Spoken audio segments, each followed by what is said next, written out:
우리 친구들 오랜만에 만납니다. 오늘 또 신명기 말씀으로 우리가 함께 하나님의 은혜를 나눠보도록 하겠습니다. 지금까지 우리가 십계명을 10번에 걸쳐서 살펴봤습니다.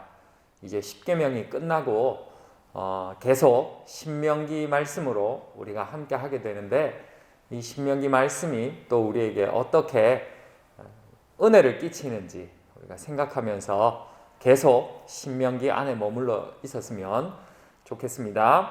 자, 신명기 24번째 시간, 신명기 5장 22절에서 조금 깁니다. 33절까지, 22절에서 33절까지 제가 읽어 드릴게요.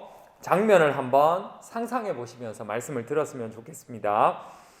여호와께서 이 모든 말씀을 산 위 불 가운데, 구름 가운데, 흑암 가운데서 큰 음성으로 너희 총회에 이르신 후에 더 말씀하지 아니하시고 그것을 두 돌판에 써서 내게 주셨느니라.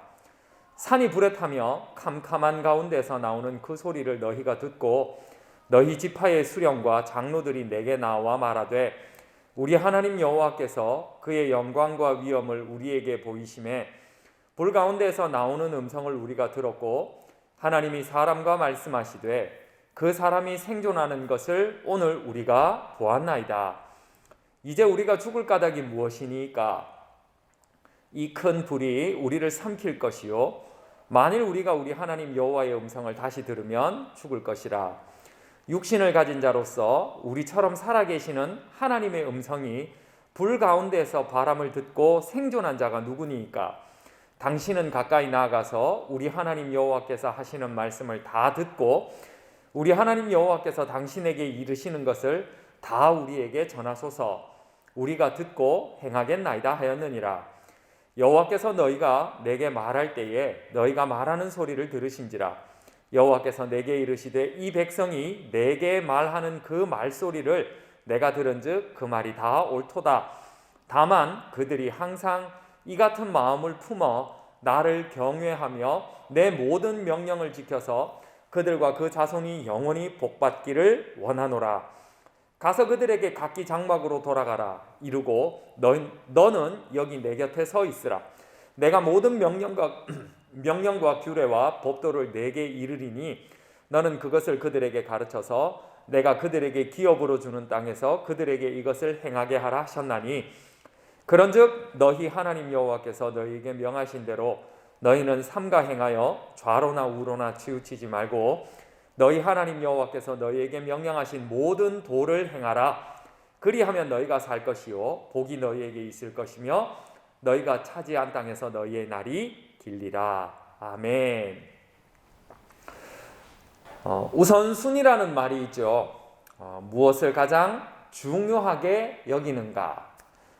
가장 중요하게 여기는 것이 무엇인가? 우선순위죠.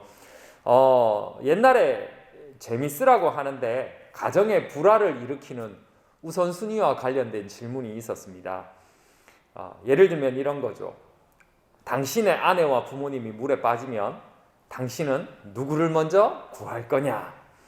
한마디로 당신의 우선순위가 아내냐 부모님이냐 이런 걸 묻는, 아주 절대 해서는 안 되는 이런 질문이 있었죠.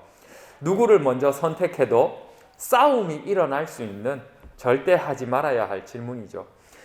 만약 여러분들에게 우선순위에 대한 걸 묻는다면 이런 걸 물을 수 있겠죠. 게임이냐 공부냐 물어보면 불보듯 뻔하죠.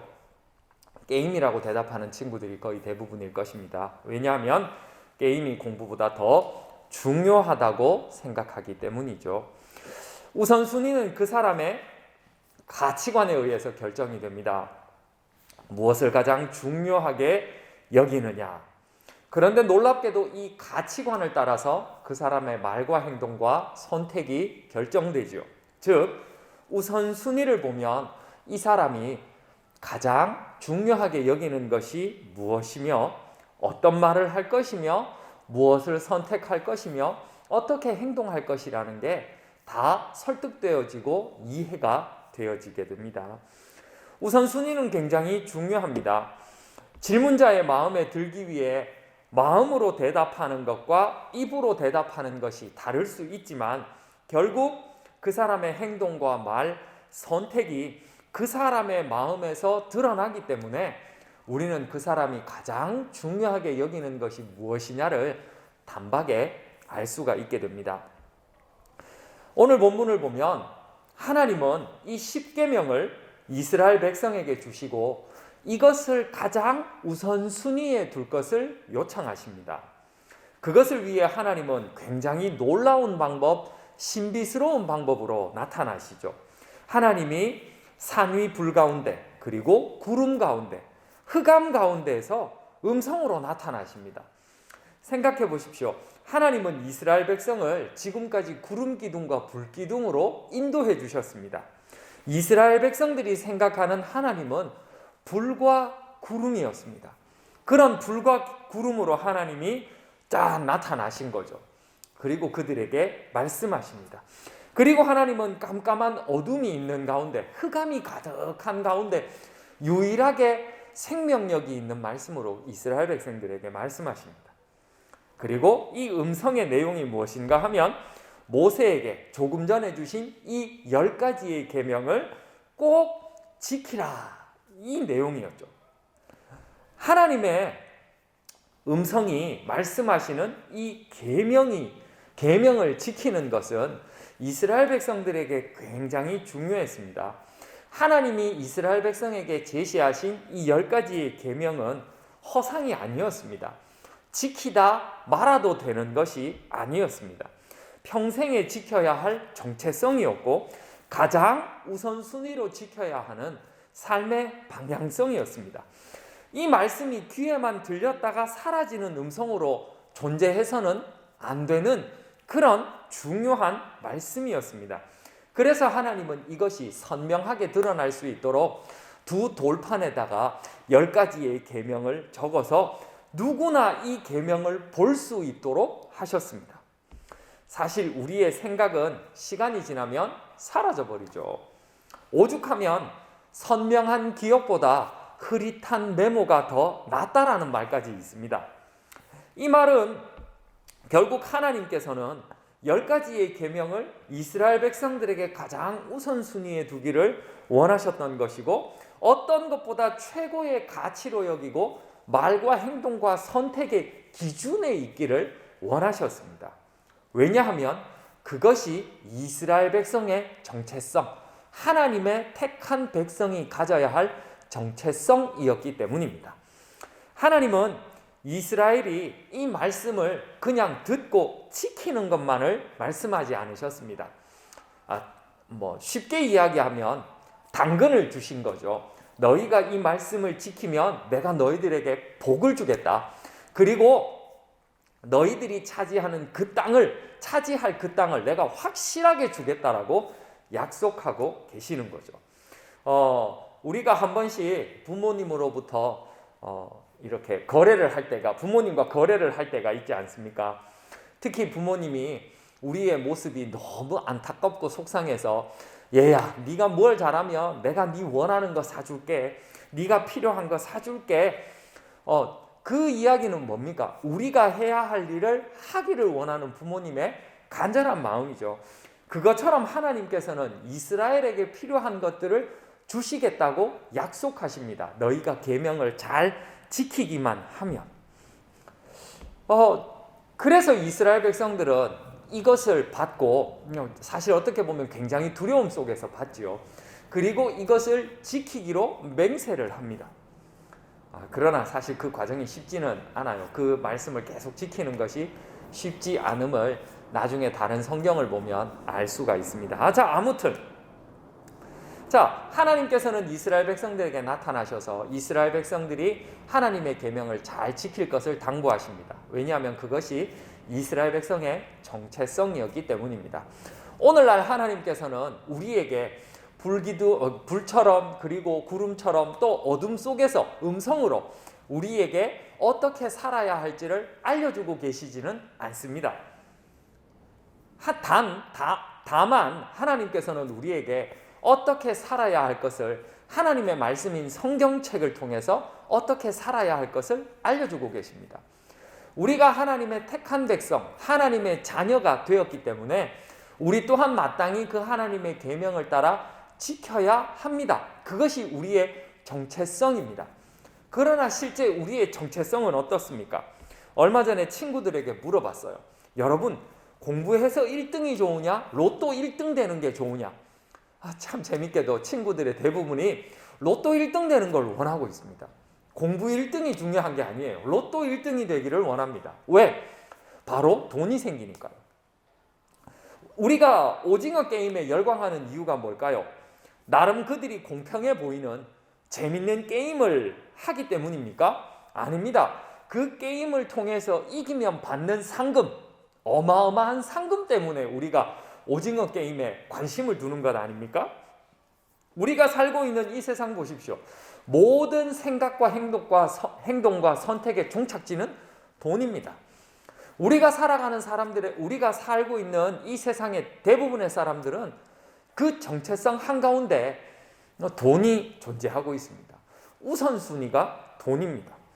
왜냐하면 돈이 있으면 모든 것을 다 얻을 수 있다고 생각하고 있기 때문이죠. 이런 사람들의 특징이 뭔지 압니까? 지금 충실하려고 그럽니다. 지금 누리려고 그럽니다. 이런 사람들의 특징이 또 뭔지 아십니까? 미래가 없다고 말합니다. 그래서 이런 사람들은 현재에 목숨을 걸고 살아갑니다. 수단과 방법을 가리지 않습니다. 돈만 내가 얻을 수 있으면 남을 속이거나 남을 아프게 하거나 심지어 남을 죽이는 일에도 기꺼이 가담하게 됩니다. 그러나 그리스도인은 지금의 목숨을 거는 사람이 아닙니다. 지금 이후에 우리의 육신이 한번 죽고 난 그 이후, 부활한 그 이후 우리가 살아갈 영원한 하나님의 나라, 그리고 그곳에서 얻은 영원한 생명, 그것으로 어떻게 그곳에서 살아갈지를 생각하고 고민하는 사람들입니다. 그렇기 때문에 우리는 거기에 맞는 정체성을 가져야 되고 거기에 맞는 우선순위를 가져야 합니다. 그러기 위해 우리는 이 하나님의 말씀을 우리의 삶의 가장 중요한 우선순위에 놓고 이 말씀을 따라서 살아가는 사람이 되어야 한다라는 겁니다. 현대는 하나님의 말씀의 권위를 느낄 수 있는 방법이 없습니다. 그러나 여전히 하나님의 말씀은 오늘 우리와 함께 하시면서 우리 가운데 역사하십니다. 성령을 통해서 역사하시고, 그리고 믿는 사람의 삶의 변화를 통해서 역사하시고, 그리고 오랜 세월이 흐르는 동안 조금의 변함도 없이 동일하게 우리에게 말씀해주고 계십니다. 우리 사랑하는 친구들, 우리가 십계명을 쭉 살펴보면서 때로는 부담스러웠을 때도 있었을 것입니다. 와, 예수 믿는 사람은 이렇게 살아야 된다고? 예수 믿는 사람은 이렇게 행동해야 된다고? 예수 믿는 사람은 이런 것까지 해야 된다고? 그런 것들이 우리를 부담스럽게 분명히 했을 것입니다. 그러나 여러분 명심하십시오. 그런 부담감으로 살아가는 사람들만이 하나님 나라를 누릴 수가 있습니다. 그런 하나님의 나라를 누리는 사람은 말씀의 부담감을 느끼면서 그 말씀 따라, 그 계명 따라 살아가는 사람임을 여러분들이 기억하시기를 바랍니다. 우리는 지금이 중요한 사람이 아닙니다. 우리는 우리의 우선순위에는, 우리의 정체성에는 지금이 아니라 미래가 있습니다. 하나님께서 우리의 그 미래를 위해서 예수님을 이 땅에 보내셨고, 그 예수님께서 우리의 모든 죄를 다 지시고 십자가에 달리셨기 때문에 우리는 그 미래를 누릴 수 있는 사람이 되었습니다. 우리 사랑하는 친구들이 그것을 꼭 기억하시기를 바라고, 비록 나에게 큰 감동으로 아니면 어떤 큰 능력으로 하나님의 말씀, 하나님의 계명이 다가오지 않더라도 그 말씀은 역사하시는 능력 있는 말씀임을 여러분들이 꼭 기억하시고 그 말씀을, 그 계명을 따라 살아가는 우리 친구들 되시기를 간절히 바랍니다. 자, 제가 퀴즈 드리겠습니다. 사람은 저마다 가장 중요하다고 생각하는 것을 가장 먼저 하게 되죠. 어떤 것을 먼저 차지하거나 사용할 수 있는 차례나 위치를 의미하는 단어. 오히려 이렇게 말하니까 더 어렵다, 그죠? 가장 먼저 하는 것. 가장 먼저 하는 것. 여러 가지 중에서 가장 먼저 하는 것. 그것을 왜 합니까? 오늘 이야기한 네 글자 뭐 때문에 그것을 선택합니다. 우리가 가장 먼저 선택해야 할 이유는 오늘 그 퀴즈의 정답을 둬야 하는 것은 우리가 예수를 믿는 사람, 그리스도인이기 때문이죠. 그것 때문에 우리가 하나님의 나라를 가장 요고에 두어야 하는 거죠. 네 글자 정답을 아시는 친구는 우리 선생님에게 정답을 알려주시고 나중에 이제 연말이 다 돼갑니다. 많은 선물 받을 수 있기를 바랍니다. 제가 기도할게요. 하나님, 우리 사랑하는 친구들이 하나님의 말씀 계명을 가장 우선순위에 두고 살아가는 사람 되기를 원합니다. 이 말씀이 능력의 말씀, 생명의 말씀임을 기억하고 하나님의 이 말씀을, 이 계명을 가까이 두고 살아가는, 그리고 그것을 기준으로 우리가 선택하고 행동하고 말하는 그런 귀한 친구들 되도록 도와주시옵소서. 감사드리며 예수님의 이름으로 기도드립니다. 아멘. 수고하셨습니다. 우리 다음에 또 만납시다.